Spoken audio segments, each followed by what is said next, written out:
All right, welcome in. It is episode 90. Pucksports.com here on Friday, May 10th. 90 episodes. And for those who have been here for all 90, I salute you. You are the best. We appreciate it. It's Puck. It's the daily Puck drop. Jason Puckett here with you. We do the DPD. Use that hashtag, please. Every single day, we give you a quick 25, 30 minutes of some hot sports takes and really life takes. And then we get you set for the rest of the day. But episode 90 of the daily Puck drop.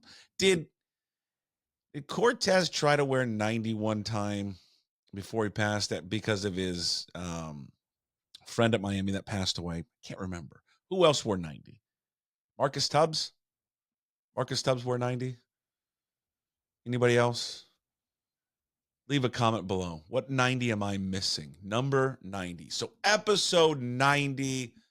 And then next week, we're going to hit episode 100. I already know who it's going to be. I've mapped it all out, and it's perfect. It lined up perfectly who episode 100 will be next week. So it's been fun. It's been a grind, but it's been tremendous. So if you have been along for the ride, whether you're watching or listening on all the platforms, thank you very much. I cannot do this without the support of all of you. Not only just your support for watching and listening, but the support of all of our great sponsors. Can you give me? I'll do more with the 100th episode, but they all know who they are. When we do the 100th episode, I'm going to thank all of them because, again, made this jump. If those guys didn't agree to do it, then it probably wouldn't have been able to be possible. But they did. They agreed, and they supported, and they continue to support. And all the people that made that transition over, all of our regular guests, just awesome. And it's real cool here to be doing episode 90.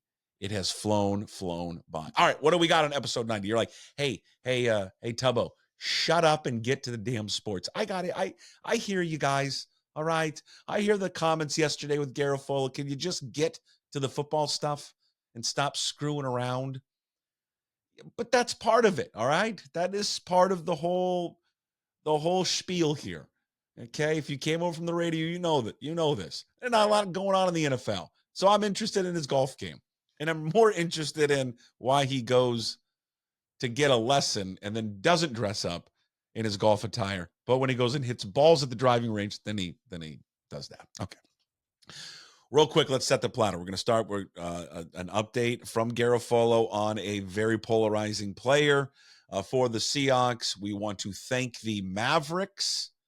We'll touch in on just a freaking beatdown yesterday that the Mariners took. That didn't look good. The M's bet under summer is real.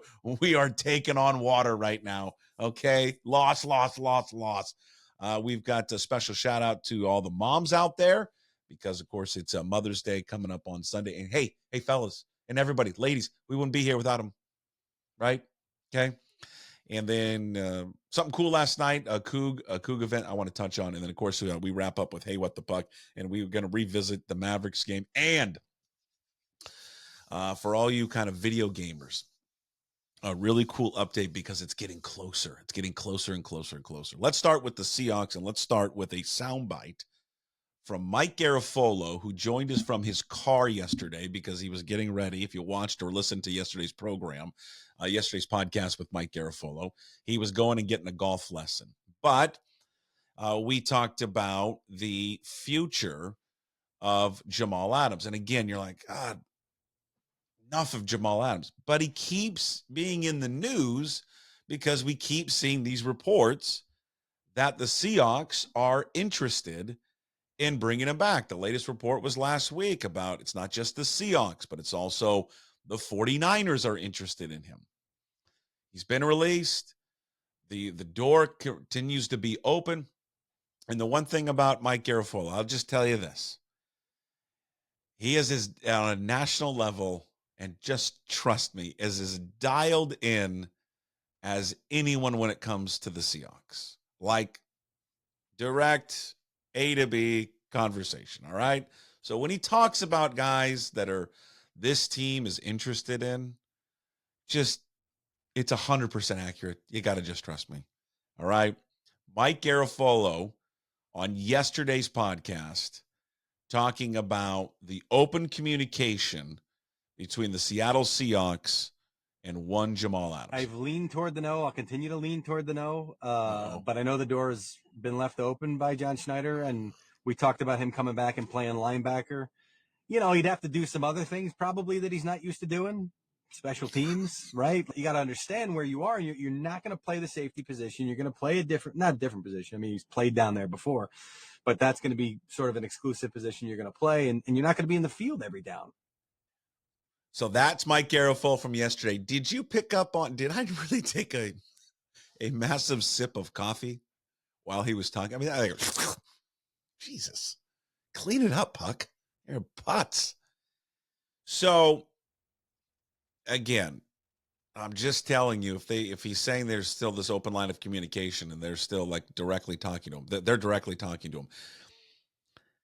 I think this is more of for John Schneider. It appears to me that, and I get it, that there's kind of like perhaps like a lot of egg on his face, maybe, because he just felt that was a big swing and miss of a trade. Because it was, of like all the trades that he's pulled off. I don't think, well, I think the Jimmy Graham one was bad. I don't know how, it's certainly not as bad as this one. I mean, Jimmy Graham put up some good years in Seattle. I can make an argument that they just didn't use him properly and they didn't execute him in the offense as much. But as you look back on it, you got rid of perhaps your best center in Seahawks history, one of them. And really, since Max Unger, you've been searching for that center. But just going back to Jamal for a second, of all the moves that he's pulled off, this was the worst one. I mean, it's what he gave up, it's the draft capital, and then it's doubling down on the salary, right? And he felt like this was the right move. So I wonder, by leaving open this line of communication, does he want to somehow kind of right or wrong? Does he want to prove, no, I was right on this? When we acquired him, we had a vision of how we wanted to use him. We just don't feel that, or I just don't feel that Carroll and his staff used him the way that, from a player acquisition standpoint and player personnel standpoint, that we viewed him, how he was going to be used. Maybe that's the case. And maybe it's just the case I want to prove that I was right about it. And I think all of us can kind of understand that feeling from John Schneider, that he wants to prove to the world, I don't know if the fans, but I think people inside the NFL who may have mocked maybe that move, that no, it was the right move. It's just when we acquired him, he wasn't used in the proper way. We'll see. Perhaps bringing him back will somehow humble him. I don't think I'm going to backtrack on that one. I don't think it was an issue with his attitude. I don't know, for Jamal Adams. Other than the incident with the reporter and the wife and all that, for the most part, Jamal Adams, no issues off the field. Now, was that a bad situation with the reporter? Well, yeah, of course it was. I'm willing, I'll say this about Jamal Adams. I'm willing to give him a pass on that for a second. He was wrong. I mean, he should have apologized. He didn't need to double down again on it. It crossed the line. I don't think we should sit there and just, hold him for the rest of his life and career about it. I think we all make mistakes. I think we say things that we all regret. Well, I would hope at some point he understands that was a regrettable decision. I mean, there was the other incident, I think, on the sideline with the doctor. We talked to Mike about that, but I think he was under a lot of pressure last year. I think the injuries mounting, the lack of production. I mean, that affects people. I mean, that is his livelihood, is to perform. Now, why I wouldn't want to bring him back, I just don't think he's that good. That's it. I just frankly don't think he's that good of a football player. And I think he's breaking down, and I think he'll continue to break down. And I think the injuries will mount, and I just don't think he'll ever be healthy. And I think you'll be dealing with the player that you bring in, and you're like, well, I hope, cross my fingers, that he'll be healthy. And if you start putting him in a role where he's closer to the line of scrimmage, where there's more physicality and there's more, wear and tear on your body, just think he's going to break down even more. I think they're kind of set on that outside linebacker spot. I think they're fine there. I don't know, by going out and getting Jamal Adams, does that sit there and improve them that much more? I don't really think it does at all. If that's the role that you envision him playing. I mean, the idea, and I don't disagree with Mike. I mean, it's just Mike's opinion that, hey, man, he needs to be humbled that he's going to come back and not be on the field all the time, special teams. Do you think a guy like that, I mean, he has an ego like all, good players do, in players that are even, maybe past their prime and how good they once were. They all have an ego. Does he scream like a guy that's going to get on special teams, running down there and covering punts and blocking on punt returns and kick returns and things like that? I mean, I don't think he would do that, but if he comes back and does and says, I'll do whatever you need, all right, then maybe he's turned a corner. But I don't envision him doing that. So I would. It's a fun story to follow, this flirtation with Jamal Adams, but I think the root of it, even though he wouldn't admit it, for Schneider and his crew, I just think it's, hey, that was one of the trades that we try to pull off and contracts we try to pull off. It didn't work. And there's part of my ego that is bruised, and I want to see if we can correct it. And I think, though, by doing that, when he pulled off the trade and it didn't work, and then he doubled down with the contract, and that clearly didn't work. The contract, he didn't need to do it when he realized that, oh, shit, maybe he's not what we want. But then he did it and gave him money, and it gave him too much and overpaid for him. I think this would be the third mistake for him. I wouldn't. Now, maybe Mike Macdonald, if it's Mike Macdonald's idea and Mike Macdonald is saying, hey, in my system, what I envision him doing, I can make it work.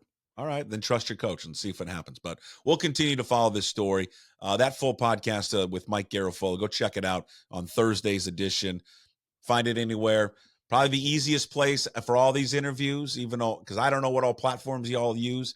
Everybody uses a different one: Apple, Spotify, Amazon. I should say this for all you Android users real quick. If you're not familiar with it, I finally uploaded all the recent episodes of YouTube on YouTube Music. So download the YouTube Music app if you're an Android user. It's kind of a cool little app, because on that app you can toggle between audio and video. So just search Puck Sports, download it. You can find it there. YouTube here. All of that I just mentioned, it's at pucksports.com. Pucksports.com. You can find all that kind of stuff. Thank you as we transition to the Dallas Mavericks. Thank God. You got one, Mavericks. Now you need three more. You need three more to put those sons of bitches in the grave. All right? Bury them. We need you, because if they get past you, now we're depending on most likely Minnesota to put them out. And when they get past them, now we got to deal with the Knicks. It's either the Knicks or the Celtics, right? That are going to be in the NBA Finals, one would assume. So we still have some other teams that are there. But hey, Dallas, hey Luka, hey Cuban, Kyrie. Haven't been a big fan, but Kyrie, kind of need you. We need you guys, okay? Hardaway, Timmy, we need you. Finish them off. We do not need them winning this series, because I can't sit there and then have to watch them get into the Western Conference Finals and hear, well, this is their, I don't even know what it is. Would it be their second appearance as the Thunder in the Western Conference Finals? But then some smart ass on the TV goes, well, for the franchise, this is their sixth trip to the Western Conference Finals. No, it's not. Don't start doing that. Okay. We need them removed immediately from the playoffs. So Dallas, Seattle, Western Washington, Sonics Nation is all on your side. We are all Mavericks fans, okay? I used to love the Mavericks back in the day. I mean, I'm old enough to remember Mark Aguirre. Who else did they have? Was it Ron Harper on that team? Oh, yeah, Ron Harper. Remember back in the day, Ron Harper? Come on. Do it for him. Do it for Ron Harper and the porn mustache that he used to rock back in the day. Number 12, I believe, in your program. So Dallas, they were 18 of 37 from the three-point line yesterday. And I made a comment real quick, and a couple people had sent me notes about how, hey, don't you dare say that today's NBA game is better or the players are more talented than they were 10 years ago. It's a matter of opinion. I get it. I'm just telling you, in my opinion, the way these dudes play nowadays and the size and athleticism is just far superior than it was 10 years ago. It just is. It's not to take away anything from those players. Nothing. And of course, if you took that player and put him in today's NBA game, but with all of the technology and the workout regimes and all that kind of stuff, nutrition, everything, they would be better than they were as themselves in the 80s and 90s. But I was like walking around with the pooches yesterday. I was thinking, I consider John Stockton one of the best. He is one of the best players that's ever been in the NBA. But then I'm thinking of like guys that he'd have to guard nowadays. Like, would he be able to guard these dudes? Think about it. John Stockton would have to check Kyrie Irving. I mean, I love John Stockton to death. Do you think for 40 minutes he's running up and down the court with that guy? I mean, Jalen Brunson. Let's just take some of the point guards that he'd have to check.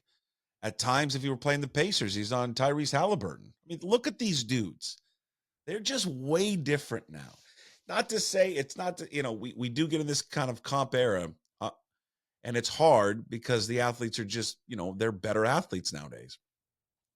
But it's the quality of play and the skill level. They just play way more, is a little bit higher. There's some things that they don't do that the old school guys did, but I don't know. For the most part, I think they're better, but a matter of opinion. Okay. M's beat down yesterday at the hands of the Twins. Jesus, mother of God. I mean, we're kind of recording, shows yesterday on Thursday. Then, meanwhile, I'm kind of checking it out, what's going on, and watching Logan Gilbert just get his ass kicked all over the place. And then I'm more concerned about our bet because the M's bet under summer is now, like I said in the beginning of the show, we're taking on water right now, and it's not good. They just get murdered yesterday by the Twins. And I liked what Rocco Baldelli said after the game. Like, this was a huge series for us. Like, I think sometimes, and I know I do, I'll speak for myself. I don't realize like how good this pitching staff is. Well, let me back up. I know how good they are. I don't know how good how everybody else perceives maybe this team. We focus a lot on the offense. We'll get to the offense here in a second, just how they continue to struggle with the strikeouts and all that. But Rocco Baldelli saying this was a huge series for us. This was a big, big series, 4-game series. We took 3 out of 4 against perhaps, and he said, his words, Rocco Baldelli, that's the best pitching staff in baseball. And we put up our offense, prove that we can score against the best pitching staff in baseball. I mean, that first inning, it was a Little League game. And I've seen, that's Ballard Fisher Plumbing hat. That's what this hat is right here. The cleanest hat in Ballard Little League right here. Shout out Fisher Plumbing. Game tomorrow against Shoreline, 9 a.m. Too early. Too early for a bunch of 11-year-olds. Way too early. And too early for a 48-year-old dad and coach. The 9 batters, all 9 came up in that first inning. Just brutal. Brutal for Logan Gilbert. But he has a stinker. Every one of these guys of these pitching staffs that's on these starters should be afforded one of these stinkers. There's just too much pressure on these guys. And we've talked about this before. They have got to be perfect almost every single start because of the lack of offense and the run support they get. And just over time, unfortunately, this is going to wear on them. And they're gonna have these games. They need their offense to pick them up early in games and give them a little bit of breathing room. But you see it when it happens, man. It looks ugly. They are so dependent on those 5 dudes like all the time and they'll never admit it. Gilbert will never come out. Kirby and Castillo, they're never going to say anything. How frustrating it is. and how tiresome it is to try and be perfect every single game because, they don't want to air out their offense, but just miserable yesterday for Gilbert. And it was it's not like the offense went out there and didn't do anything right immediately. I mean, Gilbert was the one on the mound who gave up all the runs and just couldn't, just didn't have it yesterday. The offense just said it yesterday. It is what it is. It's not going to change. Most likely will not get better, and you're just going to have to deal with it. They struck out 53 times in this 4-game series.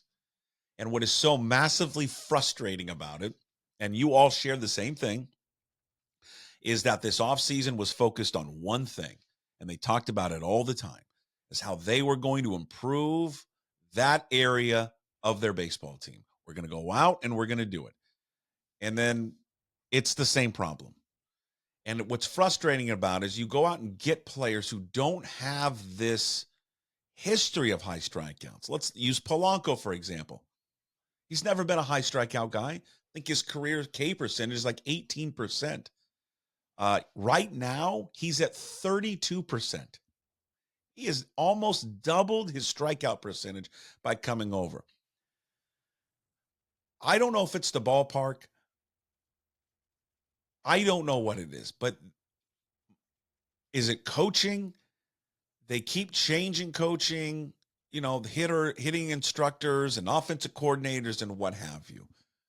Whatever they're doing from an organizational standpoint in trying to instruct these hitters is not working. Thanks, Tips. I know. But it's just not working. Whatever message that they have, whatever their ethos is on hitting, they need to scrap it right now. And they're just, they need to overhaul their entire offensive philosophy and system. All of it. Go get a barrel, put it all in it, get some lighter fluid, throw it and burn it. Burn all of it. Don't burn the pitching. Don't, whatever that pitching like outline has been since day one, keep that because that's great. But the offense, it's just you got to throw it away. They've got to revamp all of it. The way they coach, the way they learn, the way they teach, and the way they execute. Because this is every single year. They get a new player or players from different organizations who don't have a high strikeout rate. They come here and all they do is strike out. Something is going wrong with the message from this organization from the top all the way to the bottom of how they are teaching hitting and instructing hitting, because there has to be what else? What other reason is it? Because we hear all the excuses, the ballpark and it's all the marine layer this and the marine layer that. The guys, and then the other excuses, well, they come over here, so they have a lot to prove, so they put too much pressure on themselves. It's just a problem, and it's not getting any better. I looked this up this morning. 5 of the top 10 American League leaders in strikeout percentage are Mariners. 3 of them are guys that you acquired to cut down on it. Number 1, or I think he's number 2 in the American League, Cal Raleigh. But that's Cal Raleigh. That's him. He's going to hit home runs and he's going to strike out. You live with it because the home runs come. You have to live with it because he hits home runs from both sides. So good. All right. So he strikes out at 35%. Polanco is at 32%. Garver is at 31%. Haniger is at 30%. And Julio is at 29%. So 3 of their big offensive pieces they acquired in the offseason are striking out too much. And again, these were the guys that they identified as, hey, we're going to get these guys that's going to cut down the strikeouts. And it just hasn't. So something has got to change. And the easy thing is to fire the hitting instructor, whatever it is, or whoever they have in the, I don't know, analytics department that helps with their hitting, that tells them certain things. Get rid of those guys. I just overhaul the entire system because they are just so bad at this. And it's every single year. They made a move yesterday. We'll see if it continues. Luke Raley was playing yesterday over Ty France. I mean, we detailed France yesterday. It's over for Ty France. And as soon as they pull the plug on it, they'll be better. And I hate it because I love the guy. I love everything about him. He's great, but it's just this isn't this year, and it's not just last year. This is going back to what we talked about the second half of the season of 2022. It has not worked, and it's not clicking. And it's been since then, since August 5th of 2022, it's been this decline for him. I just it's I don't know how it turns around. So if it's Luke Raley, you acquired Mitch Garver at some point. He was working out earlier this season at first base. Throw him a first baseman glove. See if he can go out there and play that position. I mentioned it before to Ryan Divish. I don't know why they don't try this. If they got Garver as your DH, get a more athletic person out in right field and put Mitch Haniger at first base. Just do it. Mitch Haniger is a good enough athlete and a good enough baseball player, and Perry Hill's a good enough instructor to put a first baseman glove in Mitch Haniger's hand and have him play first base. First of all, it helps you out so much. Okay, one, you already know Garver's your DH. Okay, you get Haniger has a better track record of Ty France of hitting. Okay, and then you get more athletic, and you prevent Haniger from getting hurt in right field. Win, win, win, win, win. Again, is it going to solve everything? Are they going to stop striking out much? Probably not. But why they haven't put a first baseman glove in his hand and say, why don't you play over there? It won't hurt as much. You don't have to run around. I mean, his defense is like I've always regarded him as a pretty good defensive outfielder. At least that was my perception. Might be some stats that say, no, he's always been bad. But this year, it hasn't been good for him in right field. So they need to nix that. Oakland comes in. They start a series with Oakland tonight. Here's what's sad about the Mariners offense. When you look at almost every statistical category and you compare Oakland and the Mariners, when Oakland is an all-around better offense than you in almost every single category, that is rough. That's how bad you are, because that is a team full of misfits. Just guys that they are the modern version of the Cleveland Indians in Major League. That's what these guys are. And that is a better offense than guys that you acquired and you thought you were a championship caliber team. That is such a sad, sad commentary on what they did this offseason. Now, if you are a fan of high strikeouts, this series is for you, my friend. Okay? We've been betting on the under in every game the M's bet under summer. Bet on the total number of strikeouts, because these are the two of the top three teams in the American League in strikeouts. Speaking of the M's bet under summer, total tonight is 7.5. DraftKings Sportsbook. That's where we get all the lines. That's where the totals are. That's where you make your bets. Okay? We are leaking. We are off to a great start. I think at one point we were 3-0-1. But now our record is, with yesterday's game, because they got bludgeoned, it's 4-4-1. So we're 4-4-1 right now, but it's okay. We're fine. It's a long game. It's a marathon. Paul Blackburn gets a start today for Oakland, 3-1 with an ERA of 3. Batting average against 213. 11 earned runs, though, in his last 3 starts. Brian Wu making his first start of the season. He was sharp. Of course, he had the elbow and shoulder issue, or was it just elbow, I think. Brian Wu will make his first start of the season. He was terrific down in Tacoma. No runs allowed. Okay, Mother's Day. We're going to talk to our guest today at 1 o'clock, Ryan Divish and Chris Egan. Will get their thoughts. But Mother's Day, if there's some booze in it, as we raise our coffee mug to you, we take a sip, we raise a glass to you. We will be at a baseball tournament all weekend, the Bombs for Moms baseball tournament, because nothing screams Mother's Day than having moms go and watch their kids play baseball. But thank you to all the moms out there. If your mom's still around, hug her, thank her. They are they stir the drink in our homes. They're the best. Without them, none of this. And if you're you played sports growing up, I mean, maybe your dad was taking you to the games, but who dropped you off the most at these games? Who picked you up for practices? Who washed your uniforms?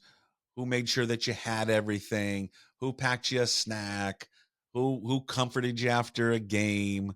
All of it. Who encouraged you after a game? Your mom. They're the best. We don't thank them enough. Happy Mother's Day to all the moms out there, and shout out to all the new moms there as well. They're the best. And so we have a tournament that's taking place in North Bend. And I feel bad for the moms because the second day is on Mother's Day. And I'm like, oh my God.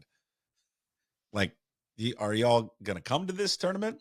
They're like, yeah, I think they're going to, most of us are going to come. So I'm bringing a mobile Mother's Day bar for them. We're going to be packing some Prosecco for them, probably some other cocktails and drinks, maybe a little appetizer. And we can't get them too liquored up, right? You want them like slurring and start yelling at their kids. That would be a Mother's Day treat, would it not? All right. So happy Mother's Day to all the moms out there. And especially all the moms. There'll be a North Bend this weekend for Bombs for Moms. And we're going to bomb some moms on Mother's Day. I'll tell you that. I got to think of a good Mother's Day Jell-O shot. That's what I'm going to try and create this weekend. Lastly, before we get to Hey, What the Puck, Cougs' first event last night. If you don't know what that is, Cougs First, they started this organization. Jack Thompson, Tony Poston, and these guys, they started this idea a few years ago. I know Jed Collins was a part of it. Saw all those guys last night. It was great at the Bellevue Hyatt Regency, where they just got all these businesses together that are all owned by Cougs and said, hey, we need to all work together and promote our business to other Cougs and have Cougs buy. If you're going to buy something, buy it from a guy who's a Cougar alum, which is great. I think every school should do this. Like if I'm a Husky fan, I'm doing it. Everybody should do this. It was a great event last night. Just kind of highlighting all the businesses there. I got a chance to get my hands on, and the first time as they debuted last night, our own beer, the Old Crimson Legendary Lager last night in collaboration with Pike Brewing. That was sensational.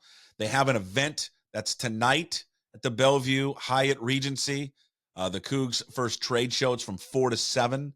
If you can make it, if you're interested in a business, you want to network, I would go to the event tonight at the Bellevue Hyatt Regency, Cougs' first event. And you can sample the Old Crimson Legendary Lager, which will be at the Marco Polo bar on tap, I believe, and then also at Flat Stick Pub, which are two establishments that are owned by some great Cougs. And then I think in the fall, it's going to be in stores there as well. Reminder coming up later today on the show, pucksports.com, wherever you get your platforms or wherever you watch all this content or listen to it. Chris Egan from King 5 News and Ryan Divish of the Seattle Times. Both those episodes are being dropped at 1 o'clock. All right. Before we run out of here, and we're going long. We're going too long. I know. I'm sorry. If you're driving around listening, I apologize. Well, I'll speed it up. I don't know if this is real or not. I don't know. But it is clearly the sound of a woman that appears to be having sex during Luka Doncic's press conference yesterday following the Mavericks win over Oklahoma City. We were open shot, so just our sharing the ball and our energy was great. What do you think? Okay. Okay, moving on. Okay, you want to hear? I mean, I'll play it one more time. Like, what else could this be? What else would elicit that response from a woman? We were open shot, so just our sharing the ball and our energy was great. What do you think? Okay. Okay, moving on. Damn. I don't know. I saw someone make a comment. They were watching like a game, and that was the reaction because she was watching the ending of a game. I don't know. Maybe that was it, but that sure sounded like someone was getting railed. Right? Am I crazy? Yeah? Yes or no? Yes. I think yes. Lastly, God, the 18-year-old in me cannot wait for this. God, I cannot wait for this. EA College Sports. We knew this was coming out. The college football game is getting closer to being released. Last release was 2013.